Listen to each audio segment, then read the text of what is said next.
Psychiatrist اور mental health expert آج کل ایک چیز سجیسٹ کرتے ہیں کہ وہ کہتے ہیں کہ روز رات کو سونے سے پہلے تین چیزیں لکھو جن کے لیے آپ شکر گزار ہیں. اس کو بولتے ہیں پازیٹیو سائیکولوجی.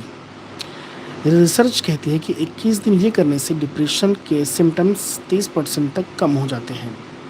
آپ نے سنا کہ کہتے ہیں کہ ڈاکٹرز ایکسپرٹ کا ماننا ہے کہ جو انسان ڈپریشن میں رہتا ہے اس کو یہ کرنے کے لیے وہ بولتے ہیں کہ روز آپ رات کو 3 چیزیں لکھو جن کا آپ شکر ادا کرنا چاہتے ہیں. تو اس کو بولتے ہیں پازیٹیو سائیکولوجی.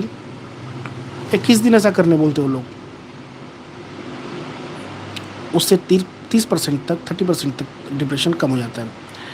خیر یہ دنیاوی عمل ہے, ہمارے پاس تو پہلے سے موجود ہے اللہ کا ذکر.